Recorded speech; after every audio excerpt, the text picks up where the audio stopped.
అందరికీ నమస్కారం. ఈరోజు మనం ఎండమూరి వీరేంద్రనాథ్ గారు రచించిన మైండ్ పవర్ అనే పుస్తకం నుంచి మొదటి పార్ట్ వినేద్దామండి. నేను మీ రోజారమణి. ఉపోద్ఘాతం. గోవులు కట్రాటలు చేరే వేళ. అప్పటి వరకు ఎర్రగా ఉన్న ఆకాశం విప్లవ పోరాటంలో ఓడిపోయి తలదించుకున్న యువకుడి వందనంలా నెమ్మదిగా నల్లబడుతున్న సమయాన ఒక ఎత్తైన కొండ శిఖరం ఎక్కి అక్కడి నుంచి ఒక యువకుడు క్రిందికి దూకబోయాడు. గుండెల నిండా ఆఖరి శ్వాస పీల్చి అతడు ఆ విధంగా దూకబోతుండగా సుబ్బారావు అన్న పిలుపు వినిపించింది. సుబ్బారావు అదిరిపడి వెనుదిరిగి చూశాడు. ఒక వృద్ధుడు దూరంగా నిలబడి ఉన్నాడు. నిర్మలమైన స్వరంతో, "ఎందుకు ఆత్మహత్య చేసుకోవాలనుకుంటున్నావు నాయనా?" అని అడిగాడు. ఈ ప్రశ్నని సాహితీ చరిత్రలో కథలు పుట్టినప్పటి నుంచి ఆత్మహత్య చేసుకోబోతున్న ఎంతో మందిని ఆపుచేసిన ఎంతో మంది అడిగి ఉన్నారు స్వామి. నేను సమాధానం చెప్పగానే, "ఇంత చిన్న విషయానికి ఆత్మహత్య చేసుకుంటావా? భగవంతుడు మనకి జన్మనిచ్చింది ఈ విధంగా అర్థాంతరంగా ముగించుకోవటానికి కాదు. బాపత మాటలేవో సిద్ధంగా ఉంటాయి" అన్నాడు సుబ్బారావు. "నేను ఆఫ్ చేయలేనే, కారణం చెప్పు చాలు. కేవలం ఉత్సుకతతో అడుగుతున్నాను అంతే. నేను మరణించాలనుకుంటున్న కారణం చాలా పెద్దది. బాధల్లో ఉన్న ప్రతివాడు అలాగే అనుకుంటాడు. కానీ నా బాధ వ్యక్తిగతం కాదు" అన్నాడు సుబ్బారావు. అప్పటి వరకు వృద్ధుడి మొహంలో ఉన్న నవ్వు మాయమైంది. ఆశ్చర్యంగా, "మరేమిటి?" అని అడిగాడు.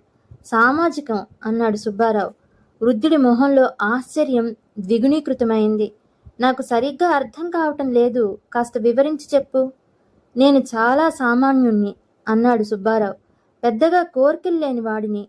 ఎవరిని నొప్పించకుండా, ఎవ్వరికీ హాని తలపెట్టకుండా నా బ్రతుకు నేను బ్రతుకుతున్నవాణ్ణి.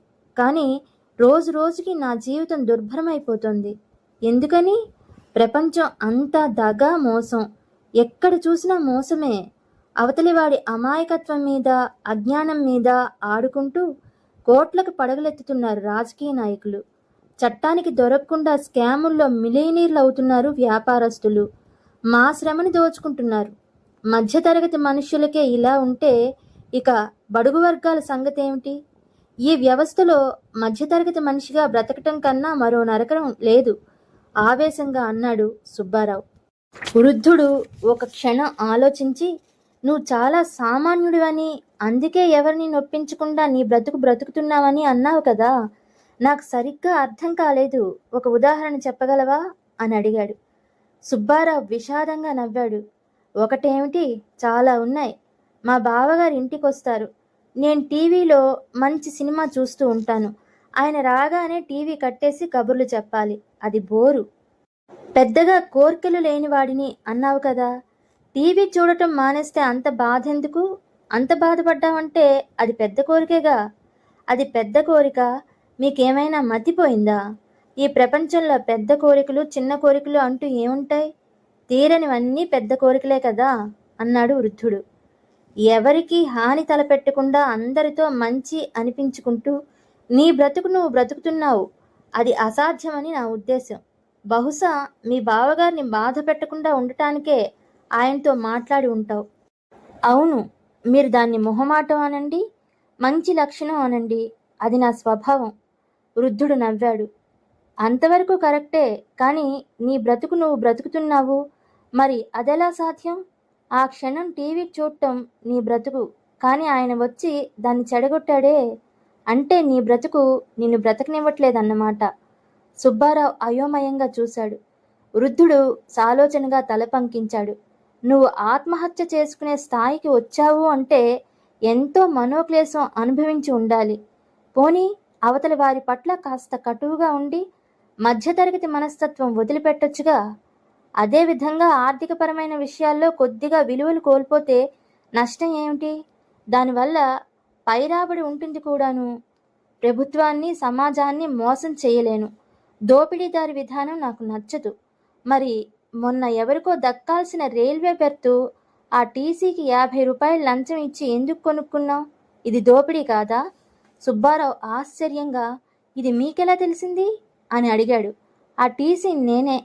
సుబ్బారావు అతని మొహంలోకి పరకాయించి చూసి, కరెక్టే, గుర్తొచ్చింది అన్నాడు. నా ప్రశ్నకు సమాధానం చెప్పలేదు. కొన్ని తప్పవు కదా సార్. నాకు అర్థం కాలేదు. ఎవరిని మోసం చేయనన్నావు, రైల్వే డిపార్ట్మెంట్ని మోసం చేశావు, పెద్దగా కోరికలు లేవంటావు, రైల్లో పడుకోవటానికి అనధికారికంగా బెర్త్ కావాలంటావు, నీ బ్రతుకు హాయిగా బ్రతికితే చాలు అంటావు, బావగారి కోసం టీవీ మానేశానంటావు. తప్పులన్నీ నీలోనే ఉన్నట్టు కనపడుతున్నాయి. కాదు, తప్పంతా ఈ సమాజానిదే. ఎలాగో చెప్పు. అంతస్తుల మీద అంతస్తులు కట్టే వ్యాపారస్తులు, ఊరి బయట ఫామ్ హౌసులు కట్టే లంచగొండ అధికారులు, స్వార్థంతో జనాల్ని మోసం చేసే రాజకీయ నాయకులు, వారిని ఆశ్రయించే దొంగ పారిశ్రామికవేత్తలు, ఈ బ్యూరోక్రాట్ వ్యవస్థలో మన్ను తిన్న పాముల్లా పనిచేయని బద్ధకస్తులు, దొంగలు, బందిపోట్లు, క్రమశిక్షణని అస్సలు పాటించని పౌరులు, వీరందరినీ సంస్కరిస్తే బాగుపడుతుంది, దేశం బాగుపడుతుంది. గోడౌన్ల చీకట్లలోంచి బ్లాక్ మార్కెట్ వరకు బయటికి తీసేయాలి. రేషన్లు పెంచాలి. సగటు మధ్యతరగతి మనిషి ఇంత కష్టపడుతుంటే అతడి శ్రమని దోచుకునే మోసగాళ్ల ప్రపంచం పోవాలి. నాకే గాని ఆ శక్తి ఉంటే ఇదంతా చేసి చూపిస్తాను. ఆవేశంతో వణికిపోయాడు సుబ్బారావు. ఆత్మహత్యా ప్రయత్నం గురించి తాత్కాలికంగా మరిచిపోయాడు. అతడికి ఎందుకో అప్రయత్నంగా దుఃఖం వచ్చింది. చాలా నిజాయితీతో కూడిన దుఃఖం అది. ఆవేదనతోనూ ఆవేశంతోనూ కొనసాగించాడు.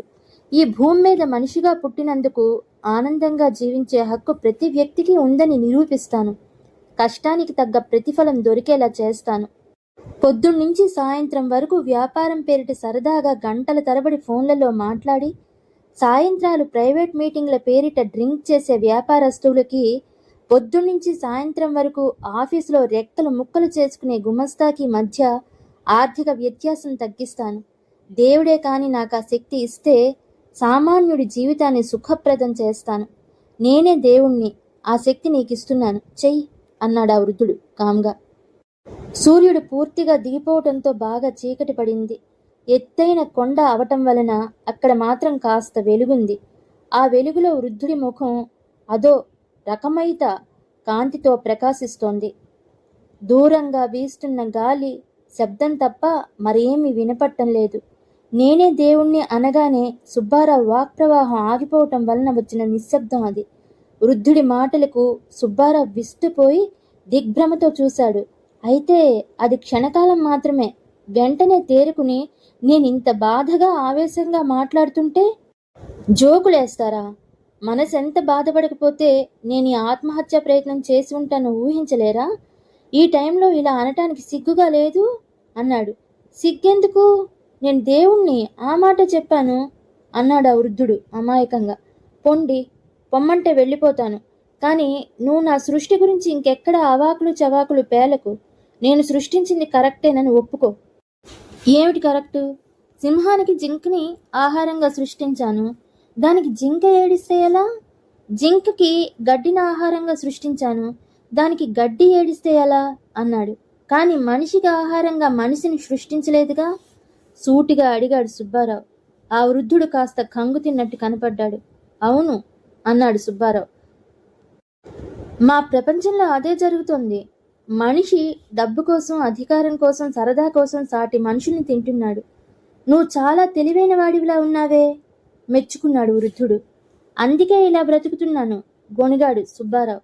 తెలివైనవాడు నీలా సామాన్యంగా బ్రతకడు, ఎక్కడో లోపం ఉంది సాలోచనగా అన్నాడు వృద్ధుడు.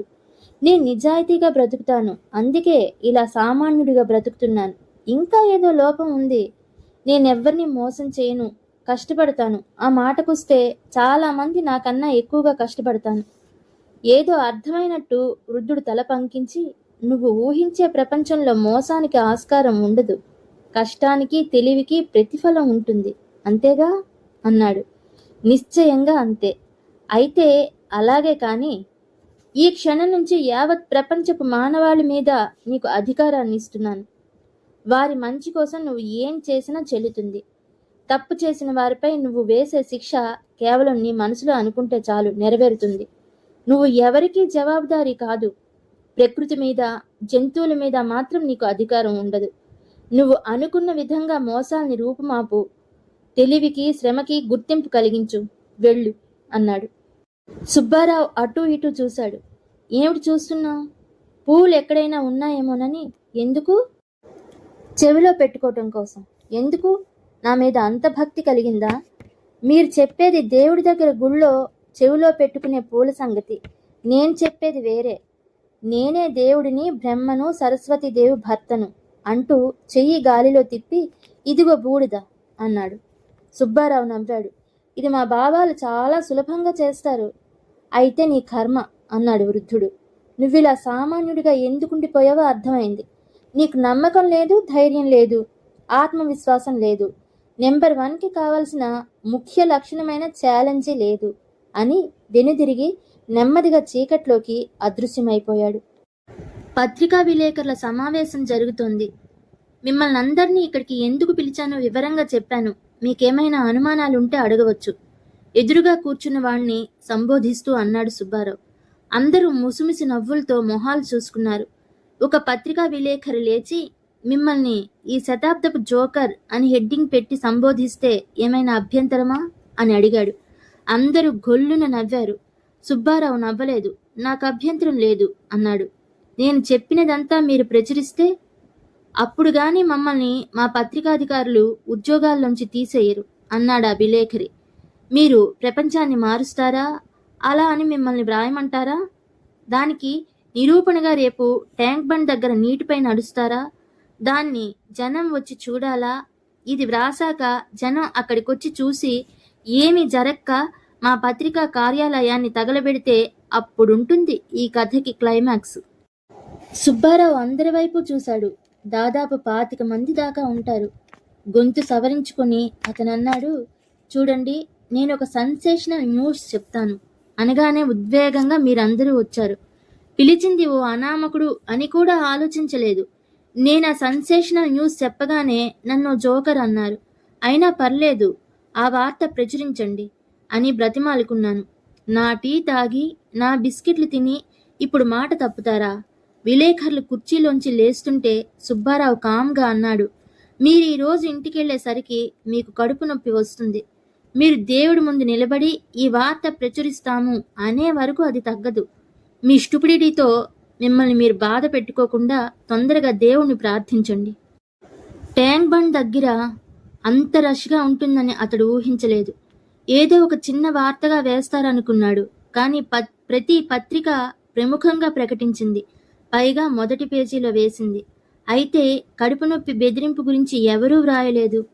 అక్కడి దృశ్యం చూడగానే పనిలేని జనం ఇంతమంది ఉంటారా అని మాత్రం అనిపించింది సుబ్బారావుకి. ఎవరో ఒక వ్యక్తి నీటి మీద నడుస్తాడు అనగానే పొద్దున్న 8 నుండి పనులు మానుకుని ఇంతమంది వచ్చారంటే thanks to the awareness of productivity time of this జనం. సుబ్బారావుని చూడగానే పెద్ద కలకలం రేగింది. కొంతమంది వెక్కిరిస్తున్నట్లు గోల చేశారు. కొందరు చేతులూపారు. ఆ జనం అందరూ చూస్తూ ఉండగా సుబ్బారావు మెట్లు దిగి నీటిపైన పాదం పెట్టి 2 అడుగులు వేశాడు. పాదం నీటిలో మునగలేదు. అక్కడంతా ఒక్కసారిగా నిశ్శబ్దమైపోయింది. మరో 4 అడుగులు వేశాడు. అంతే. జనం చప్పట్లు, హర్షాతిరేకంతో ఒక్కసారిగా గోల మొదలైంది. అలా నీటి మీద నడుచుకుంటూ బుద్ధ విగ్రహం దగ్గరగా వెళ్ళి పాదాలు స్పృశించి వెనక్కి వచ్చాడు. లైవ్ టీవీ కవరేజీ, విలేకరులు అంతా గోలగా ఉంది అక్కడ. సుబ్బారావు కాళ్ల మీద పడటానికి జనం తోసుకొస్తున్నారు. ఒక విలేకరి ప్రశ్నించాడు, మీ తరువాతి కార్యక్రమం ఏమిటి? ఆధ్యాత్మిక బోధనలు చేపడతారా? రోగాలు నయం చేసేస్తారా? కొత్త మతం స్థాపిస్తారా అని. ఏమీ చేయను. రేపొద్దున్నే భారత ప్రధాని, పాకిస్తాన్ ప్రెసిడెంటు నా దగ్గరికి వస్తున్నారు. కాశ్మీర్ సమస్య గురించి వారితో మాట్లాడతాను. మీరెందుకు ఇంత హడావిడిగా ఇస్లామాబాద్ నుంచి హైదరాబాద్ రావాలనిపించింది? సుబ్బారావు ఇంట్లోకి ప్రవేశిస్తున్న పాకిస్తాన్ ప్రెసిడెంట్ని టీవీ యాంకర్ అడిగింది. 6th సెన్స్ అన్నాడు షవాజ్ ఖాన్. ఒక మంచి కోసం నేనెప్పుడు సిద్ధమే. అసలు కారణం అది కాదు. సుబ్బారావు నుంచి అతడికి ఫోన్ వెళ్ళింది. ఇండియా దక్షిణ ప్రాంతం నుంచి తనకి ఫోన్ రావటం ఎలా సంభవించిందో, తన పిఏలు, సెక్రటరీలు ఏం చేస్తున్నారో, ఈ ఫోన్ కాల్ అతనికి డైరెక్ట్గా ఎలా వచ్చిందో అతడికి అర్థం కాలేదు. 4 రకాల శిక్షలుంటాయి. ఫోన్లో సుబ్బారావు అతి క్లుప్తంగా అన్నాడు. ముందు మీకు కడుపు నొప్పి వస్తుంది.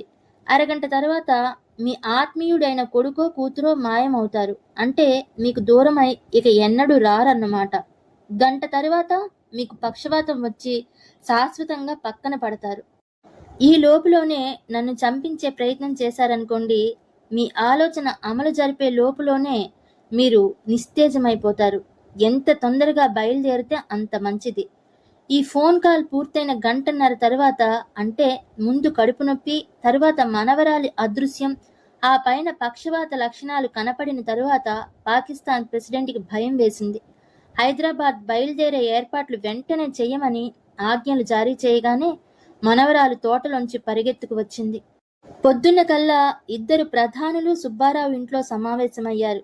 ఇద్దరికీ టీ వచ్చాక భారత ప్రధానితో సుబ్బారావు అన్నాడు, మొదటి తప్పు మన దేశానిది అని, కాశ్మీర్పై యుఎన్ మధ్యవర్తిత్వానికి 1947లోనే మనం ఒప్పుకున్నామని మీకు తెలుసు అని పాక్ ప్రెసిడెంట్ వైపు తిరిగి, మత ప్రాతిపదికగా కాశ్మీర్ కోసం పోరాడకపోతే మీ దేశం మిమ్మల్ని ప్రెసిడెంట్గా ఉంచరు కాబట్టే మీరే యుద్ధం చేస్తున్నారని మీకు తెలుసు అన్నాడు. ఇద్దరూ మాట్లాడలేదు. సుబ్బారావు కొనసాగించాడు, 1,25,000 మంది సైనికులు ఇరుపక్షాల మరణించారు. 70,000 మంది కాశ్మీరీలు కాల్చి చంపబడ్డారు. క్షతగాత్రుల సంగతి లెక్కే లేదు. ఎందుకెందు ఇంత జరుగుతోంది? గదిలో నిశ్శబ్దం. మీకు 5 నిమిషాల టైం ఇస్తున్నాను. లోపలి గదిలోకి వెళ్ళి పరిష్కారంతో బయటికి రండి అన్నాడు సుబ్బారావు. ఇద్దరూ మొహాలు చూసుకున్నారు. అప్పుడొక అనూహ్యమైన సంఘటన జరిగింది. పాకిస్తాన్ సెక్యూరిటీ గార్డుల్లో ఒకరు ఇంత ఉద్రేకం పట్టలేక, ఎవడ్రా నువ్వు, చంపి పారేస్తాన్ అంటూ తుపాకీ గురిపెట్టబోయి పేల్చబోయాడు. అంతే, రెప్పపాటు కాలంలో నిస్తేజమై కూలిపోయాడు. అక్కడ వెంట్రుక పడితే వినపడేంత నిశ్శబ్దం అలముకుంది. ప్రేక్షకులు తమ కళ్ళని తామే నమ్మలేకపోయారు. ఆ నిశ్శబ్దంలోంచి సుబ్బారావు స్వరం వినపడింది, ఈ రోజు నుంచి ప్రపంచంలో ఎక్కడా టెర్రరిజం కానీ, మనుష్యులు చంపుకోవటం కానీ ఉండవు. అందువల్ల మంత్రులు, ముఖ్యమంత్రులు, రాజకీయ నాయకులు అందరి వద్ద నుంచి సెక్యూరిటీ ఉపసంహరింపబడుతోంది. వారు కూడా మామూలుగా అసెంబ్లీకి, పార్లమెంటుకి తమ సొంత కారులో వస్తారు.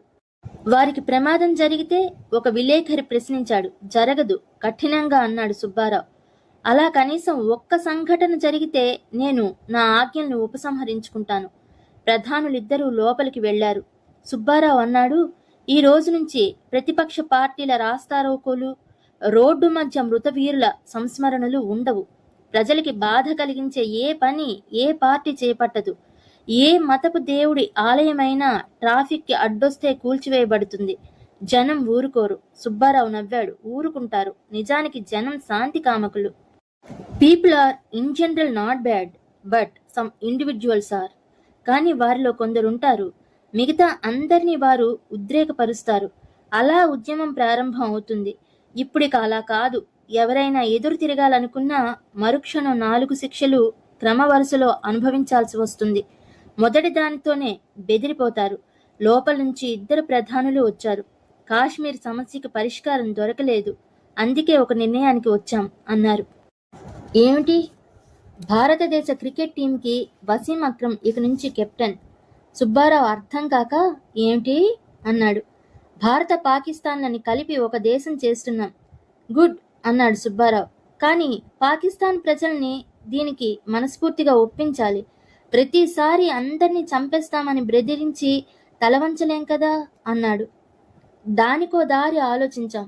పాకిస్తాన్ ఇండియా మీద దండెత్తి మొత్తం దేశాన్ని, అంటే కన్యాకుమారి వరకు ఆక్రమించుకుంటుంది అన్నారు భారత్ ప్రధాని. సుబ్బారావు అదిరిపడి, ఏమిటి మీరనేది అని అడిగాడు. ప్రధాని నవ్వి, అవును, అప్పుడు ఎలక్షన్లు జరుగుతాయి. కాంగ్రెస్, బీజేపీలకి కలిపి అవామీ లీగల్ పాకిస్తాన్ పార్టీ కన్నా ఎలాగో 3/2 మెజారిటీ వస్తుంది. రాజధానిని ఇస్లామాబాద్ నుంచి ఢిల్లీకో అమృత్సర్కో మారుస్తాం అన్నారు. మీరు రాజకీయ నాయకులు ఎలా అయ్యారో ఇప్పుడు అర్థమైంది అంటూ విలేకరుల వైపు తిరిగి ఏదో చెప్పబోయాడు. అప్పటికే వారు లేరు.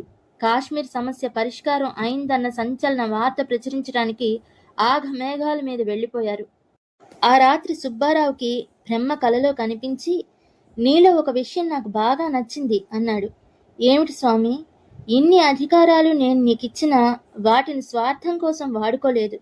ప్రపంచానికి ఏకచక్రాధిపత్యం వహించటాన్ని గొప్ప శక్తులు నీకున్నా వాటిని అన్యాయంగా ఎవరి మీద ప్రయోగించలేదు. నువ్వు గొప్పవాడివి కానీ అని ఏదో చెప్పబోతుండగా సుబ్బారావు అడ్డు తగిలి, నిజానికి కాశ్మీర్ సమస్య చాలా చిన్నది స్వామి, పరిష్కరించవలసినవన్నీ చాలా ఉన్నాయి అన్నాడు. దేవుడు ఇంకా ఏదో అనాలనుకుని మనసు మార్చుకుని, నేను గమనిస్తూ ఉంటాను అంటూ మాయమైపోయాడు. పొద్దున్నే సుబ్బారావు ప్రకటించాడు, ఈ రోజు నుంచి ఎవరైనా లంచం తీసుకుంటే మరుక్షణమే వారికి కడుపు నొప్పి వచ్చి వరుసగా మిగతా శిక్షలు అమలు జరుగుతాయని. క్షణాల్లో ఆ వార్త ప్రపంచం అంతా పాకిపోయింది. నిజానికి సుబ్బారావు ఇల్లు ఒక పెళ్లి పందిరిలా విలేకరులతో కళకళలాడుతోంది. అన్నీ సంచలన వార్తలే. ఇన్కాంటాక్ట్లో తప్పుడు లెక్కలు చూపించినా, కమర్షియల్ ట్యాక్సులు ఎగ్గొట్టినా, దొంగ కరెంట్ కనెక్షన్లు తీసుకున్నా, రిజిస్ట్రార్ ఆఫీసుల్లో బ్యాక్ మనీతో ఆస్తులు కొన్నా వెంటనే దానంతట అదే క్షణాల్లో శిక్ష విధింపబడుతుంది. భగవంతుడే సాక్షి కాబట్టి అపీల్ లేదు. దేశంలో జనం అంతా గత 10 సంవత్సరాల్లో ఎంత ట్యాక్సులు ఎగ్గొట్టారో ఆ మొత్తం 10 రోజుల్లోగా చెల్లించేయాలి. లంచాలతో భవంతులు నిర్మించిన ఐఏఎస్ ఆఫీసర్లు, ఇంజనీర్లు, కాంట్రాక్టర్లు మొదలైన వారు, రాజకీయాల్ని అడ్డం పెట్టుకుని కోట్లు సంపాదించిన వారు సగం ప్రభుత్వానికి అందజేయాలి. 10 రోజుల తరువాత ప్రధానమంత్రి సుబ్బారావుకి ఫోన్ చేశారు. కంగ్రాచ్యులేషన్స్, భారతదేశపు విదేశీ రుణాలన్నీ తీరిపోయాయి. మొత్తం ఎంత డబ్బు వసూలైందో తెలుసా? 100,000 కోట్లు. సుబ్బారావు గొంతు తడారిపోయింది. అంత దుర్మార్గపు సొమ్ము ఉందా అన్నాడు. ఈ వ్యవహారంలో దేశం మొత్తం మీద 100 మంది దాకా మరణించారు. చివరి వరకు తమ అక్రమార్జితాన్ని వదులుకోవటానికి ఇష్టపడిన వారన్నమాట అని ఫోన్ పెట్టేశారు ప్రధాని. సాయంత్రం 5 అయింది. సుబ్బారావు రోడ్ల మీదికి వచ్చి చూశాడు. ఎక్కడా ట్రాఫిక్ జాములు లేవు. నో పార్కింగ్ అని రాసి ఉన్న దగ్గర కనీసం సైకిల్ కూడా చట్టవిరుద్ధంగా ఆపిలేదు. అడ్డదిడ్డంగా కుడివైపుకి తిరగటాలు, నదుల్లోంచి దూసుకురావటాలు లేవు. ఎర్ర లైట్ వెలిగిన తరువాత ముందుకు వచ్చిన వాహనదారులు కడుపు నొప్పి వచ్చి చొప్పున వెనక్కి తిరిగి వెళ్ళిపోతున్నారు. అసెంబ్లీ, పార్లమెంట్లో ఏ గొడవలు లేవు. మైకు విసిరికొట్టుకోవటానికి పట్టుపోయే లోపలనే కడుపు నొప్పి లోపల నుంచి తన్నుకుంటూ వచ్చేస్తోంది. ఆఫీసుల్లో ఉద్యోగస్తులు కేవలం లంచ్ టైంలోనే బయటకు వస్తున్నారు. అధికారులు కుటుంబాలతో పిక్నిక్లకి, యాత్రలకి, ఆఫీస్ వాహనాల్లో తిరగటం మానేశారు. కోర్టుల్లో కేసులు 90% తగ్గిపోయాయి. అడగ్గానే నేరస్తులు నేరం ఒప్పేసుకుంటున్నారు. ఆ మాటకొస్తే అసలు నేరాలే లేవు. నేర స్వభావంతో కూడిన ఆలోచన రాగానే వార్నింగ్ లాగా కడుపు నొప్పి వస్తోంది. అక్కడితో ఆగక నేరం ప్రారంభించబోతే రెండో శిక్ష రెడీగా ఉంటుంది. ఈ లోపల సుబ్బారావు మీద 10-15 సార్లు హత్యా ప్రయత్నాలు జరిగాయి. అయితే ఆ దుండగులు అతడి మీదికి హత్యాయుధం విసిరే లోపలే కుప్పకూలిపోయారు.